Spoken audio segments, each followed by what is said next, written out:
이따금 사려 깊지 못한 행동과 말로 인해서 참 어려운 시절을 겪을 때가 더러 있습니다.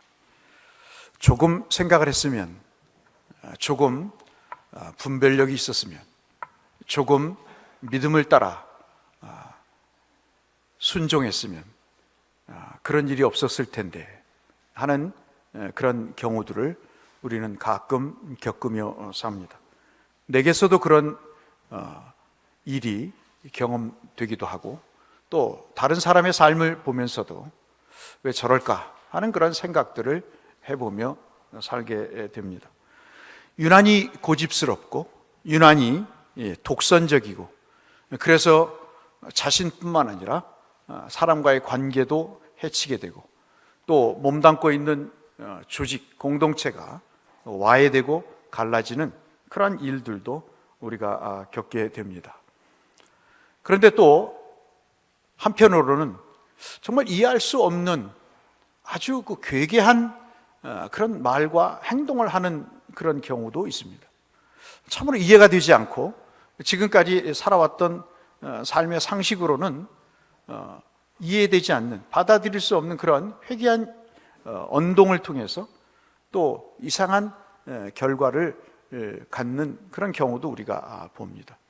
처음에는 반신반의했다가 그런 뜻이 있었구나 하는 그런 생각을 갖고 참 조직의, 공동체, 그리고 우리 각 개인의 관계 속에서 굉장히 좋은 결과를 낳았구나, 그래서 그렇게 했던 거구나 하는 그런 생각들을 가질 때가 있습니다. 오늘 본문 말씀이 바로 그러한 말씀이라고 설명드릴 수가 있겠습니다. 유다가 이스라엘이 먼저 멸망을 하고 732년에 멸망을 하고 예수님 모시기 전에, 그리고 한참 후에 586년에 멸망을 하게 됩니다. 특별히 이 멸망하기 1년 전인 유다 왕 마지막 시드기야 왕 때 마따니아라고 이름하는 이 사람이 마지막 왕이 됐을 때, 나중에는 눈이 뽑혀서 포로로 잡혀가는 그런 비참한 시기를 맞기 전 1년 전에 하나님께서 예레미야에게 말씀이 임하십니다. 그 말씀이 여러분 6절에 있는 말씀입니다. 그 6절에 있는 말씀이 뭐냐면, 여호와께서 말씀으로 예레미야에게 말씀하시기를, 보라, 내 숙부 살롬의 아들 하나멜이 내게 와서 말하기를, 너는 아나돗에 있는 내 밭을 사라. 이 기업을 물을 권리가 내게 있느니라 할 것이다.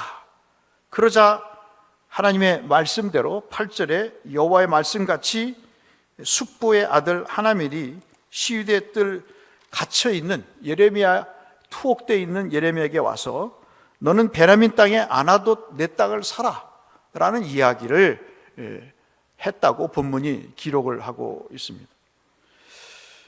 나라가 1년 후에 망합니다. 바벨론이 유대를 쳐들어와서 세 번째 지금 공격을 하거든요. 1년 6개월 동안 수도 예루살렘을 포위하고 있는 상황입니다. 먹을 게 없어서 서로 이 집 저 집의 아이를 잡아서 먹어야 되는, 그 사람의 고기를 먹어야 되는 그런 상황까지 이르는 상황 속에서 이 선지자의 조카가 밭을 사라, 그렇게 이야기를 합니다. 도망하고자 했던 것이죠. 그런데 그 이유는 예레미야가 바로 그 땅을 사야 될 사람이었기 때문에 라는 이유로 이야기를 시작을 합니다. 지금 예레미야는 우리 모두가 아시는 대로 투옥되어 있는 상황입니다. 하나님의 심판 때문에 이제 유다가 망할 것이다. 그러니 이 하나님의 말씀을 받아들이라, 그렇게 설명을 합니다. 나이가 먹으면서 가장 힘든 게 그거잖아요. 충고를 받는 것. 특히 나이 어린 사람에게 충고를 받는 것. 자식에게 아버지, 어머니 그러지 마세요. 장로님, 권사님, 목사님, 집사님 그러지 마세요 라고 말을 듣는 게 참 쉽지 않습니다. 쉽지가 않습니다. 어린아이에게 충고를 듣는 게 얼마나 참 듣기 싫은 이야기입니까? 아니, 이 나이에 내가 지금 누구 얘기를 듣고 살아? 누구 얘기를 들어야 내가 이 나이에 지금 제대로 삶을 산다고? 네가 무슨 권리로 나에게 충고를 하냐는 식의 이야기를 할 때는 상당히 이 마음이 언짢습니다. 지금 딱 그런 상황이죠. 예레미야 선지자가 국론을 분열시켰다고 해서 아까 말씀드린 시드기야에 의해서 투옥이 된 상황입니다. 듣기 싫은 거죠. 세 가지 이야기를 합니다. 첫 번째가 뭐냐면 예루살렘 수도는 결국 망할 것이다 라는 이야기를 계속해서 선포를 하는 것이죠. 아니, 세상에 많고 많은 메시지 중에 왜 하필이면 망하는 이야기를 하느냐? 그것이 듣기 싫은 것입니다. 두 번째는 시드기야를 비롯해서 귀족들과 백성들이 바빌론으로 포로로 잡혀갈 것이다 하는 이야기를 또 내놓는 것입니다. 처음 이야기도 듣기 싫은데 두 번째 이야기는 더 듣기 싫은 이야기인 것이죠. 세 번째는 아주 결정타를 내립니다. 바벨론과 싸움에서 승산이 전혀 없으니 패배를 받아들이라, 그렇게 얘기합니다. 국론의 분열을 넘어서서 매국노죠. 어떻게 이 말씀을 하나님의 말씀으로 바뀌었습니까? 우리가 살면서 저 말씀이 어떻게 하나님의 말씀이에요? 저 말씀이 어떻게 나에게 주시는 은혜의 말씀이야?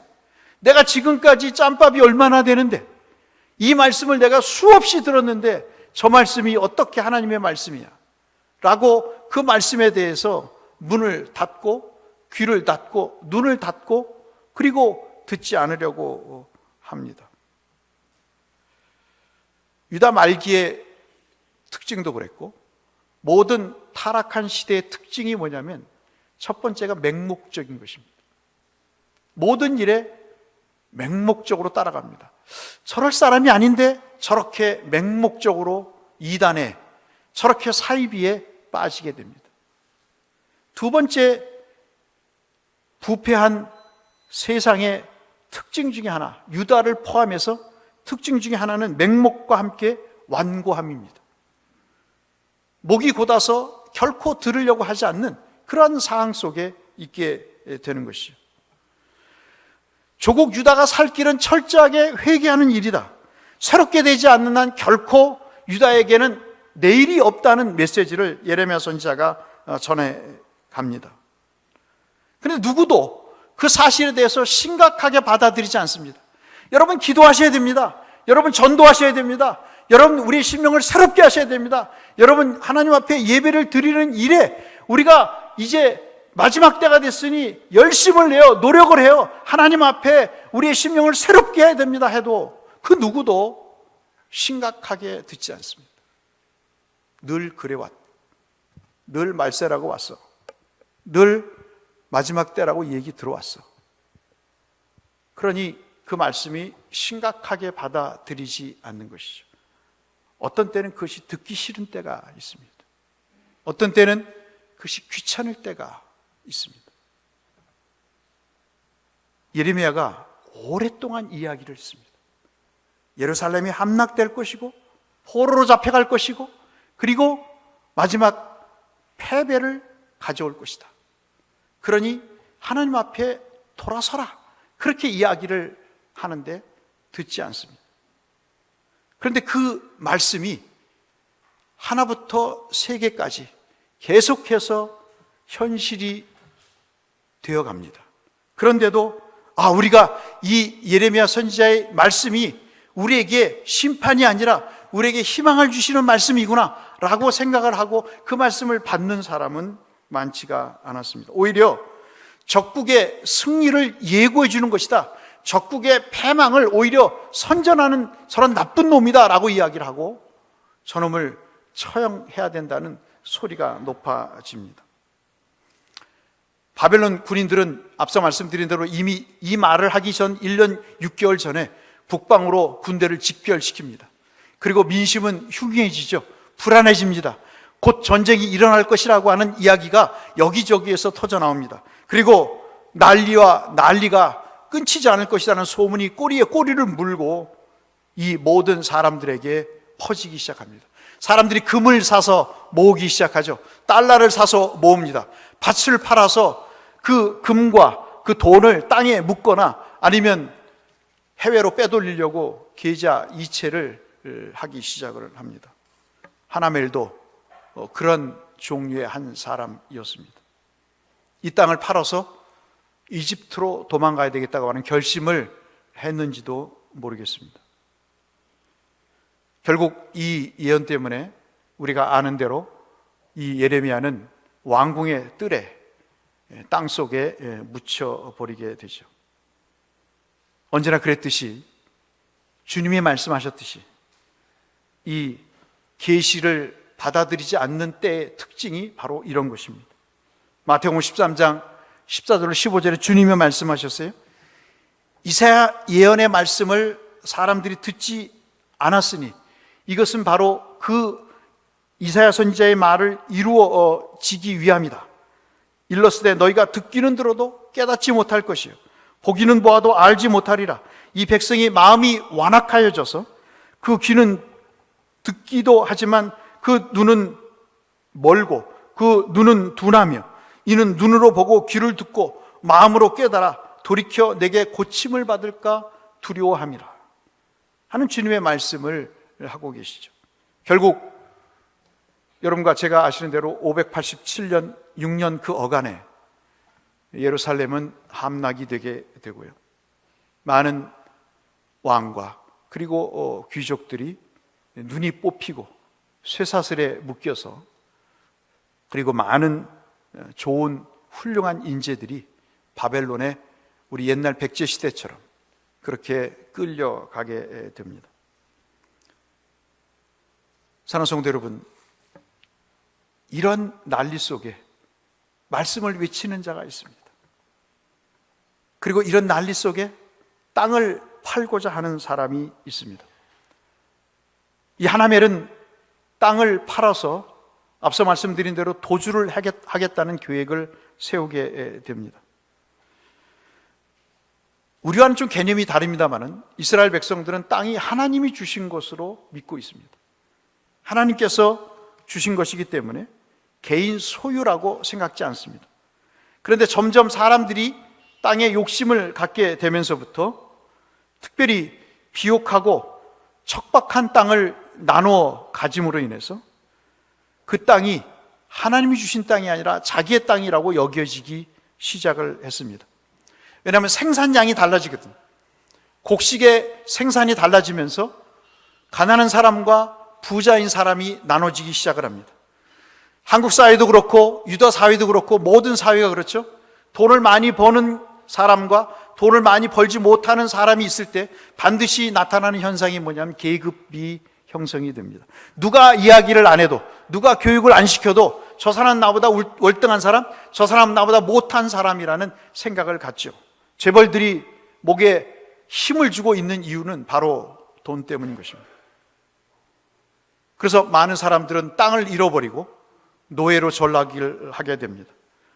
말씀드린 대로 부의 격차가 생겨서 계급이 형성이 되고 공동체는 그렇게 모두가 다 평등하게 하나님으로부터 땅을 받았던 그 상황이 완전히 이제 뒤바뀌어서 사람이 주인이 되는 그런 상태로 변합니다. 그래서 토라에서는 하나님의 말씀 5경에서는 뭐라고 말씀합니까? 면제제를 두지요. 그리고 희년이라는 것을 둡니다.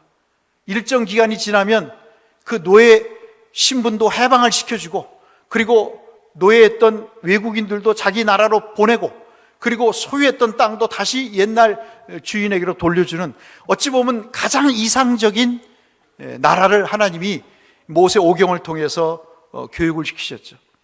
그런데 사람들이 이 제도를 싫어합니다. 이렇게 사는 것이 옳지 않다고 생각을 하죠. 왜냐하면 악한 인간은 모두가 다 평등할 수 없다고 보기 때문에 그렇습니다.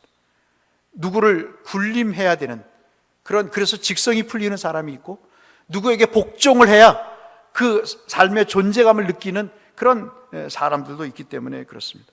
그래서 이 땅이 공적인 재산이라고 하는 그 개념이 완전히 무너지게 되고 결국 하나님의 말씀이 완전히 사람들에 의해서 짓이겨져 버리는, 그래서 폐역하고 타락한 부패한 세상이 되죠. 이때 땅을 사라고 이야기를 합니다. 예레미야는 옥에 갇혀 있습니다. 하나님이라는 조카는 이제 이집트로 도망가기 위해서, 자금을 마련하기 위해서 땅을 사라고 투옥된 사람에게 찾아와서 이야기합니다. 자, 우리가 살다 보면 그렇지 않습니까? 위로는커녕 와서 또 소금을 뿌리는 그런 사람이 있어요. 그래서 앞서 말씀드린 대로 사람이 살면서 사려 깊은 것이 얼마나 중요한가를 다시 한번 깨닫게 되는 것이죠. 너무나 얄궂지 않습니까? 지금 다 망해가고 있는 상황 속에 자기도 도망가려고 하는데 옥에 갇혀있는 예레미야 자기 사촌에게 땅을 사라는 말을 하는 이 젊은 친구의 행동이 어떻게 받아들여지겠습니까? 그런데 여러분, 8절 말씀을 보실까요? 8절의 마지막 부분을 한번 같이 읽어봤으면 좋겠습니다. 하나님이 하나멜이 와서 땅을 팔 것이다 라고 예언을 해주십니다. 그래서 실제로 9절 말씀에 보시면, 8절 말씀에 보시면 땅을 팔로 하나멜이 옵니다. 그러니까 하나님의 말씀이 먼저 7절에 있고 하나멜이 나중에 직접 와서 얘기한 걸 보니까 이 일이 밭을 사고 파는 이 매매의 일이 하나님의 뜻이라는 것을 암시적으로 우리에게 설명하고 있죠. 그 말을 다 들은 예레미야 심정이 어떻겠습니까? 나중에는 이집트로 잡혀가서 죽었는지 살았는지도 모르는 마지막 인생을 예레미야가 살게 됩니다마는, 그러나 그 기가 막히고 어처구니 없는 요구를 듣고 그 예레미야가 마지막에 이 이야기를 합니다. 같이 읽어보실까요? 마지막 절에 내가 이것이 뭐라고 말씀하죠? 읽겠습니다. 시작. 여호와의 말씀인 줄 알았으므로. 여기서 나오는 말씀이, 알았다는 말이 여러분 잘 아시는 야다라는 경험을 통해서 알게 되는 것입니다. 믿음의 사람은 어처구니 없는 일을 당해도 그것이 하나님의 뜻으로 받아들이죠. 자기는 살려고 하고 남을 죽이려고 하는 그런 어처구니 없는 얄궂는 상황 속에서도 그는 그것이 여호와의 말씀이라면 자기가 받겠다고 하는 그런 선지자의 모습을 우리에게 보여줍니다. 오늘 사랑하는 성도 여러분, 우리에게는 받아들이지 못할 일들이 참 많습니다. 많이 이제는 이골이 나서 너무 어처구니 없는 일들이 많이 벌어져서 그 일에 너무 식상해 있을 수도 있겠습니다만은, 그러나 참 삶이 쉽지 않구나 하는 그런 느낌을 갖게 할 정도로 참으로 어처구니 없는 일들이 많아집니다. 예레미야는 이 요구를 듣고 땅을 사게 됩니다.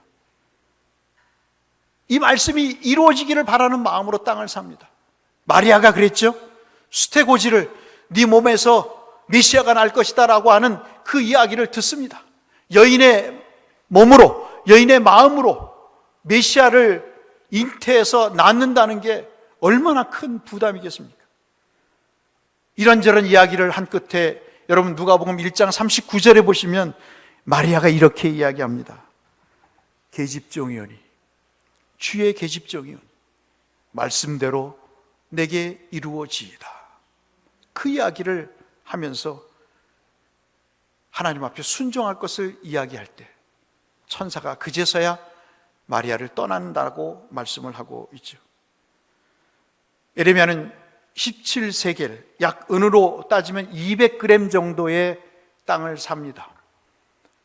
지금으로 말하면 땅값보다 훨씬 낮은 가격이죠.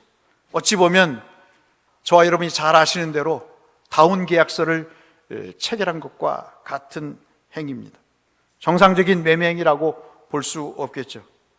그러나 하나님의 말씀인 줄 알고 그가 그 땅을 사고 2개의 관습대로 봉투를 만듭니다. 계약서를 만듭니다. 하나는 완전히 봉해버리고 풀로 붙여서 아무도 보지 못하게 하고, 하나는 봉투를 열어서 아무나 볼 수 있도록 또 하나의 봉투를 만들어서 매매계약서를 거기에 집어넣습니다. 두 번째 봉투를 열어서 열람할 수 있는 그 땅을 매매계약서를 보게 했던 이유는 자기의 비서인 바룩에게 이 이야기를 전하고 이 계약서를 주면서 사람들에게, 나라를 버리고 도망하려고 하는 사람들에게 이 계약서를 보여줘라. 하나님의 말씀을 듣지 않는 저들에게 이 계약서를 보여줘라. 하나님이 우리에게 절망을 주시고 하나님이 우리에게 심판을 주셔서 우리의 민족이 이제는 끝날 것이라고 여기는 저 하나님을 욕하는 자들에게, 하나님 말씀을 듣지 않는 자들에게 이 계약서를 보여줘라. 하나님은 유다를 버리시지 않는다.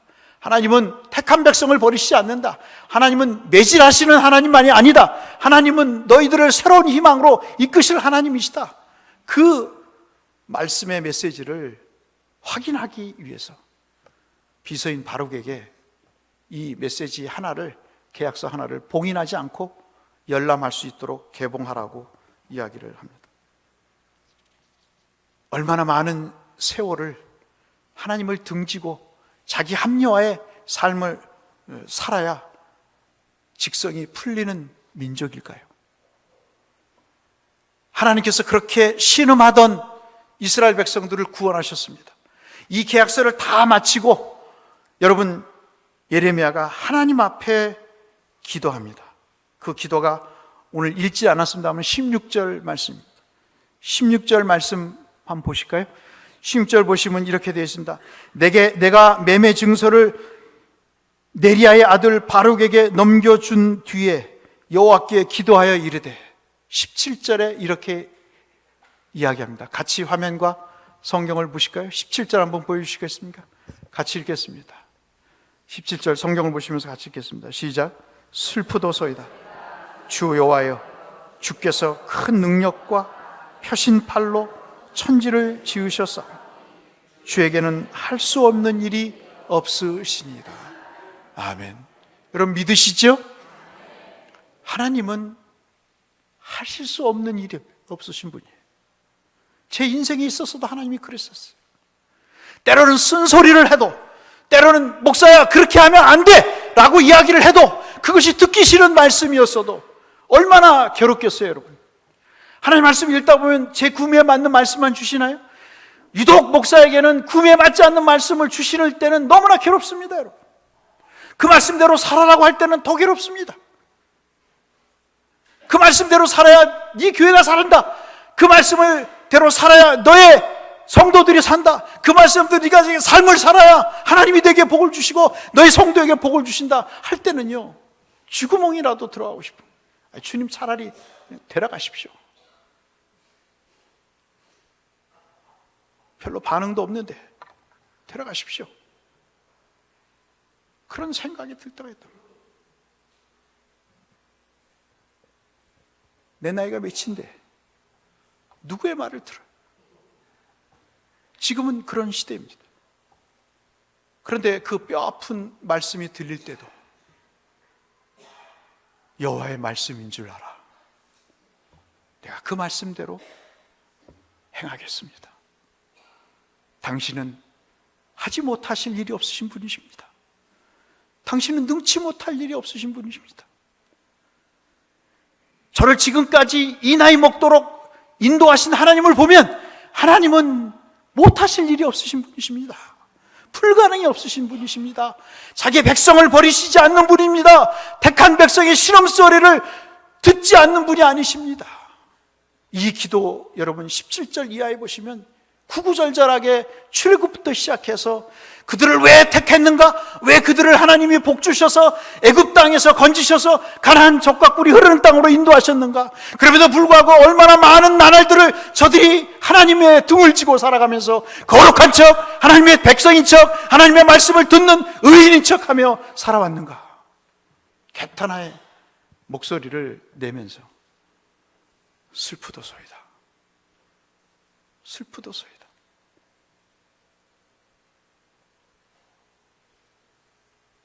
우리는 얼마나 많은 시간들을 그냥 지내왔습니까? 사랑하는 성도 여러분, 가을이니까 기도하십시다. 주일날은 하나님 앞에 성실하게 성수하셔야 됩니다. 모든 예배에 참여해서 하나님의 말씀을 들으시길 바랍니다. 그렇게 얘기를 해도 전혀 반응이 없어요. 언제까지 우리는 하나님을 등지고 살까요? 언제까지 우리는 하나님이 주시는 말씀에 우리는 마음의 문을 열고 하나님의 그 말씀을 듣고 여호와의 말씀인 줄 알아.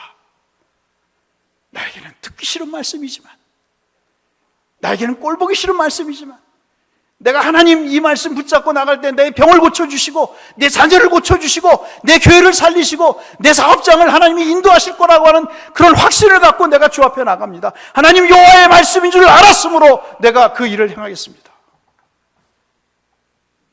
그래서 등을 돌렸던 삶에서 하나님을 향해 무릎을 꿇고, 주여, 내 자식이 이런 문제가 있습니다. 내가 20대에는 하나님을 그렇게 불같이 믿었는데 이제는 다 식어서 거의 성령의 불이 꺼져갈 때가 됐습니다. 대곳 칼국수 집에 가서는 먹고 노는데 기도의 자리에는 내가 없었습니다. 이 사람 저 사람 만나서 차 마시고 수다를 떠는 시간은 있었지만 내가 하나님 앞에 정한 직분을 가지고 하나님 앞에 섬기며 내가 성실하게 나에게 하셨던 그 하나님대로 내가 하나님 앞에 충실하게 봉사하겠습니다 하는 그런 마음은 없었습니다. 권사의 직분을 받고도 새벽 기도를 언제 했는지 모를 정도로, 장로의 직분을 받고도 언제 한번 하나님 앞에 헌신을 했는지 모를 정도로, 기억이 나지 않을 정도로, 이제는 심지어는 직분을 받는 것조차 부담스러워. 그런 내 자신을 용서하시고 주께서 십자가에게 내게 보이셨던 그 성실함대로 내가 주를 향해 성실하게 살겠습니다. 그러니 오늘의 희망이 되고 주여 내일의 나의 소망이 되어 주옵소서. 그 하나님 앞에 무릎 꿇고 기도하는 그 삶이 있을 때 우리의 삶에 축복이 시작된다는 사실을 여러분 믿으시기를 주의 이름으로 축원합니다. 오늘 집에 돌아가셔서 한번 예레미야 34장을 읽어보시고 특별히 37절부터 41절까지의 말씀을 한번 읽어보시면 온 마음과 정성을 다해서, 특별히 41절에 주님이 이렇게 말씀하세요.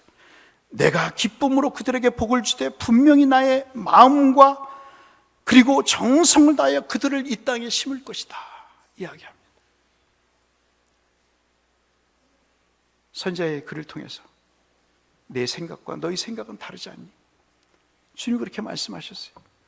바벨론의 포로로, 바벨론의 패배로, 바벨론의 함락으로 메시지가 전했지만 그것은 너희를 정화하려고 하는 하나님의 뜻이라는 말씀을 주시면서 아나돗의 밭을 사는 예레미야를 보면서 내일의 희망을 주실 하나님을 보라고 주님이 마지막 41절에 말씀을 하시면서 그 말씀에 종지부를 찍으시면서 내가 너희를 다시 돌아오게 하여 이 땅에 다시는 흔들리지 않는 견고한 거목과 같은 존재들로 심을 것이다 라고 말씀하시면서 내 마음과 정성을 다하여 내가 그렇게 할 것이다 라고 이야기합니다.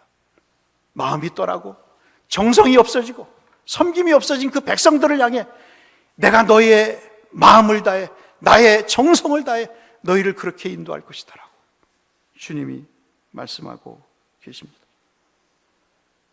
아나돗의 밭을 샀던 것은 괴계한 부동산 투자가 아니라 내일 유다를 회복하게 하시겠다고 하시는 하나님의 메시지였습니다. 여러분 잘 아시죠? 여러 목사님의 설교를 통해서 다 들으신 내용입니다. 오늘 이 말씀이 다시 한번 부족한 저를 통해서 여러분과 제 자신에게 들려드릴 때 여러분이 저와 여러분을 향하신 하나님의 축복의 말씀이 되시기를 축복합니다. 우리가 새롭게 해야 될 말씀이 아닌가 싶습니다. 믿는 자들이란 세상 사람들이 보기에는 도무지 돈이 안 되는 사람들, 제 친구도 제가 돈이 안 될 사람이라고 이야기하지만 괜찮아요. 인생은 돈 갖고 사는 거 아닙니다. 인생은 실력 갖고 사는 거 아니에요. 인생은 하나님 때문에 사는 것입니다. 돈이 안 돼도, 아무런 대가가 없어도 은 17개를 쏟아붓는, 은 17세계를 투자해서라도 공동체에게 희망을 줄 수 있다면, 사랑하는 성도 여러분에게 하나님이 살아계시고 끝까지 하나님이 사랑하신다는 그 믿음의 길을 갈 수 있게 하신다면, 다들 쓸모없다고 버리는 그 순간에도 그것을 부여잡고 하나님의 회복할 그때를 기약하면서 그 하나님의 임재를 상상하면서 그 쓸모없는 것을 붙잡고 기도하는 그 사람이 바로 성도라는 것이죠. 그래서 우리에게는 하나님의 눈, 신안이 필요합니다. 오늘 설교 제목이 좀 그렇죠? 신안과 신안입니다. 앞에 신안은 하나님의 눈입니다. 예레미야에게 주셨던 눈이 우리의 눈이 되시기를 축복합니다. 하나님의 눈으로 조국을 봤어요. 하나님의 눈으로 세상을 봤습니다. 그리고 두 번째 신안이 있었습니다. 예레미야에게는 그 신안은 바로 믿음의 눈인 것이죠. 믿음의 눈으로 봤습니다. 믿음의 눈이 없으니까 지지고 볶고 하는 것입니다. 그러나 믿음의 눈이 있다면 때로는 온유하게 되는 것이요, 때로는 인내하게 되는 것입니다. 때로는 절제하게 되는 것입니다. 때로는 사려 깊게 행동하게 되는 것이죠. 여러분, 마지막 말씀을 드리고 마치겠습니다. 여러분 잘 아시는 미국 대통령 중에서 한 사람이 있습니다. 17대 대통령으로 기억이 되는데, 앤드류 존슨이라는 대통령이 있었습니다.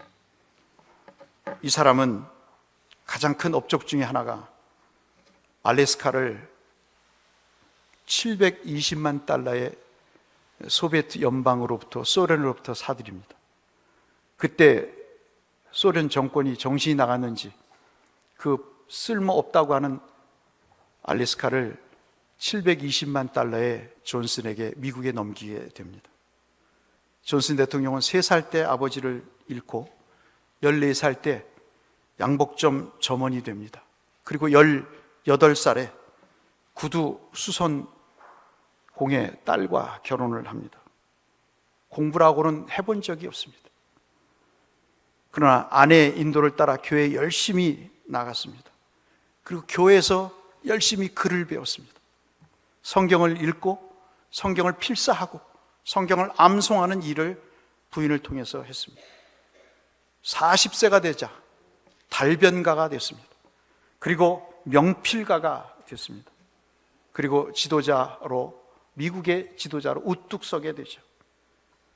못 배우고 가난했던 그 삶을 기억하는 대신에 하나님이 주신 미래를 그가 봤던 것이죠.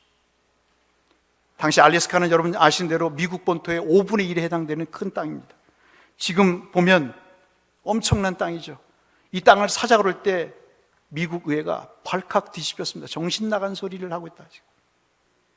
무슨 땅을 사? 알래스카를 왜 사? 그리고 탄핵까지 추진해 갔습니다. 그러나 지금 여러분과 제가 아신 대로 알래스카는 황금이 매장돼 있고, 그리고 백금 광산이 있고, 풍부한 어장이 있고, 그리고 우거진 산림이 있습니다. 엄청난 석유가 또한 매장돼 있죠. 지금 절대 미국은 그 알래스카의 매장 그 석유를 쓰지 않습니다. 누구보다 먼저 봤던 눈이 있었던 것이죠. 가치를, 그리고 그 가치를 볼 수 있는, 미리 볼 수 있는 눈이 그 존슨에게는 있었던 것입니다. 여러분, 미래가 얼마나 소중한 자산이겠습니까? 그러나 미래는 여러분과 제가 아시는 대로 다 준비하는 자의 몫이죠. 아나돗은, 그 어처구니 없는 땅, 바로 예레미야의 고향이었던 아나돗은 아나라고 하는 말의 복수형입니다. 아나라는 말은 응답이라는 뜻입니다. 대답이라는 뜻입니다. 남들이 다 버리는 땅, 남들이 다 쓸모없다고 여기는 땅, 그 땅이 예레미야에게는 응답의 땅으로 보였던 것이죠. 그 쓸모없다고 여겼던 땅이 예레미야에게는 대답의 땅으로 그가 보였던 것입니다. 사랑하는 성도 여러분, 우리는 지금 어려운 시절을 지나고 있습니다. 국가적으로도 교회적으로도 어려운 시절을 지나고 있습니다. 새벽 기도에 모이시는 숫자를 보면 눈물이 납니다. 예배를 드리는 모습을 보면 눈물이 납니다. 제 중학교 때, 제 고등학교 때 생각을 해보게 됩니다. 목회가 참 가치 있는 일이라고 많은 신앙의 선배님들은 그렇게 생각을 했습니다. 하나님의 뜻을 따라 사는 것이 그 어떤 가치보다도 소중한 것이라고 여겼습니다. 그런데 우리는 먹고 사는 문제, 이 생각 저 생각, 고집과 아집과 편견에 사로잡혀서 그 열정들을 점점 잃어가고 있습니다. 우리는 예레미야가 되어야 됩니다. 아나돗을 살 수 있는 그런 하나님의 눈과 믿음의 눈의 소유자들이 되셔야 됩니다. 적어도 자녀들을 보면서 그런 미래를 내다볼 수 있어야 됩니다. 그들의 신앙 없음을 보면서 한탄해하는, 그러면 한탄으로 끝나지 않고 그들을 다시 회복하실 하나님의 때를 기억하면서 그들을 위해서 부르짖는 장로님, 권사님, 집사님들이 되셔야 됩니다. 그래야 우리에게는 소망이 있습니다. 가을이 되면 곡식도 고개를 숙입니다. 열매를 좋든 좋지 않든 맺게 됩니다. 이제는 오늘만 살아왔던, 그렇게 살아온 것처럼 여겼던 우리의 삶에 내일을 보셔야 됩니다. 알래스카를 사야 되겠다고 해안을 갖고 봤던 존슨처럼, 그리고 예레미야처럼 우리도 내일을 봐야 됩니다. 자녀를 위해서, 내 가정을 위해서, 교회를 위해서 우리가 하나님 앞에 기도할 때가 아닌가 싶습니다. 하나님 앞에 등을 돌리지 마시고 하나님을 향해 쓰셔서 내일의 축복을 보장하시는 그 하나님을 간절하게 찾으시고, 나를 경외하는 자에게 내가 그 소원을 이루겠다고 하시는 시편의 말씀을 기억하시면서 오늘을 복된 날로, 내일을 승리의 날로 살아가시는 우리 모든 성도님들 되시기를 주님의 이름으로 축복합니다.